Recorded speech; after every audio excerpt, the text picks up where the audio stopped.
আমাদের সেই সুযোগটা দেওয়া হচ্ছে না। এই দেশে সুযোগ না পাইলে বাইরে চলে যাওয়াটা স্বাভাবিক। বিএসসি ইঞ্জিনিয়ার ব্যতীত অন্য কেউ ইঞ্জিনিয়ার শব্দটি ব্যবহার করতে পারে না।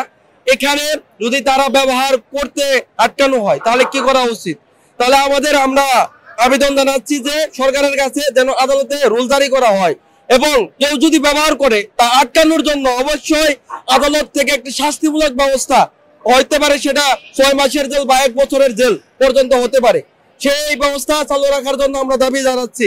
এছাড়া আমরা দেখছি যে ইন্ডিয়া থেকে 20 লাখ টাকা খরচ করে এখানে ইঞ্জিনিয়ার আনা হয়, কিন্তু এখানে 70,000 টাকা দিয়ে আমাদের বিএসসি ইঞ্জিনিয়ার যারা তাদেরকে 70,000 টাকা দিতেও তারা গড়িমসি করে, অনেক সময় তাও দেওয়া হচ্ছে না। এটা যে একটা বৈষম্য, এই বৈষম্য দূর করতে হলে অবশ্যই এই প্রকৌশলী খাতকে আরো উন্নতি করতে হবে এবং উন্নতি করে যাতে প্রকৌশলী খাতে প্রকৌশলীরা কাজ করতে পারে এবং তারা যাতে তাদের সর্বাধিক মূল্যায়ন পায় কাজ অনুসারে, সেজন্য একটা গেজেট আকারে প্রকাশও করতে হবে। RICL TMX, যুগের পর যুগ স্থাপনা থাকে মজবুত, যাতে একটা মিনিমাম বেতন তাদের থাকে, যাতে বিদেশিদের সাথে বাংলাদেশিদের বেতনের এত ব্যবধান যাতে না থাকে। আমরা চাই এই ধরনের কোনো বৈষম্য যাতে না থাকে। এই জন্য আমরা চাবো সরকারের কাছে যেন বিদেশি হলেও এবং দেশি দ্বারা তার সমান মূল্যায়ন পায়, কারণ সেক্ষেত্রে সমান মূল্যায়ন না পেলে কোনো প্রকৌশলী আর দেশে থাকবে না, বিদেশে চলে যাবে। কারণ সে অল্প বেতনে তার এই ঢাকা শহরে অত্যধিক খরচের বাজারে তার তোলা সম্ভব না, দেশের বাইরে যেতে বাধ্য হবে। আমাদের হলো এন্ট্রি পোস্ট বুয়েটের বিএসসি দের এন্ট্রি পোস্ট হচ্ছে 9ম গ্রেড।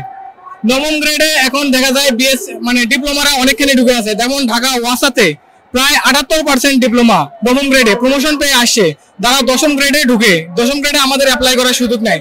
এখন ডিপ্লোমারা হইতেছে এইচএসসি সমমান, আমরা হইতেছে বিএসসি উচ্চতর ডিগ্রি। এখন উচ্চতর ডিগ্রি হয় আমাদের মানে 10ম গ্রেডে অ্যাপ্লাই করতে দেওয়া হয় না। এটা হইতেছে এক প্রকার কোটার নামান্তর, কারণ মানে যে কোনো জায়গায় উচ্চতর ডিগ্রিকে নিম্নতম কোনো পদে আবেদন করতে দেওয়া হয় না, এমন তো কোনো জায়গায় হয় না। তারপর দেখা যায় 9ম গ্রেডে ওদের এইচএসসি সমমান। এখন আমাদের 9ম গ্রেড হচ্ছে বিসিএস ক্যাডারের পদ। এখন বিসিএস ক্যাডারের পদ লাগতে হলে এখন অনার্স পাস করা লাগে, আমাদের বিসিএস দিয়ে আসা লাগে, কিন্তু ওরা দেখা যায় প্রমোশন পেয়ে 9ম গ্রেডে আসে, 8ম 7ম এরকম গ্রেডে চলে যায়। এখন আমরা মানে এখানে দেখা যায় আমাদের পুরোপুরি বঞ্চিত করা হইতেছে। এখন আমরা 10ম গ্রেডে অ্যাপ্লাই করতে পারতেছি না, 9ম গ্রেডে নিয়ে যাইতেছে। এখন এজন্য দেখা যায় কয়েক বছর ধরে কোনো ধরনের সার্কুলার আসতেছে না, মানে আমাদের বুয়েট শিক্ষার্থীরা বাইরে চলে যায় কেন? এখন দেখেন এই দেশে সুযোগ না পাইলে বাইরে চলে যাওয়াটা স্বাভাবিক। মেট্রো রেলের প্রজেক্টে আমরা জাপান থেকে ঋণ নেওয়া হয়েছে। এখন ঋণ নেওয়ার সময় ওই কোম্পানিরা শর্ত দিয়ে দেয় যে ওদের দেশের কোম্পানি দ্বারা ওদের দেশের ঋণ নেওয়া হয়েছে, ওদের দেশের ইঞ্জিনিয়ার দ্বারা কোম্পানি দ্বারা কাজ করা যাবে। এখন ওরা নিজেরা ইঞ্জিনিয়ার আনবে। এখন এখানে আমাদের মানে টিমই রাখা হয় না। এখন তারপরেও দেখা যায় পদ্মা সেতুর ইঞ্জিনিয়ারিং টিমে প্যানেলে ছিল মানে 11 জন, তার মধ্যে 7 জন বাংলাদেশি ছিল, 7 জনই আমাদের বুয়েটে ছিল। তারপরে বলা হয় মানে আমাদের যেখানে সুযোগই দেওয়া হইতেছে না, এখানে সিস্টেমের ভুলে আমরা বলি হইতেছি। এখন বলা হয় যে মানে বুয়েটে সুযোগ পাইতেছে না কেন? এখন আমরা বলি না আমরা শ্রেষ্ঠ, আমাদেরও উন্নয়নের সুযোগ আছে, কিন্তু এই সুযোগটা আমরা পাই না, আমাদের সুযোগই দেওয়া হইতেছে না। ডিপ্লোমারা 100% কোটা নিয়ে রেখেছে, সেখানে আমরা বিএসসি তাদের চেয়ে উচ্চতর ডিগ্রি জারি হয়েও সেখানে আমরা পরীক্ষা বসতে পারি না, আবেদন করতে পারি না। এবং 9ম গ্রেডে যে সরকারি প্রকৌশলী পদটা আছে সেখানে আমাদের জন্য সেখানে ডিপ্লোমাদের জন্য 33% কোটা বরাদ্দ করে রাখা হয়েছে, আমাদের জন্য 67%, কিন্তু বাস্তবে দেখা যায় যে তারা 33 থেকে 33, 50, 70% কোটা ধরে তারা সবগুলো পদে দখল করে আছে।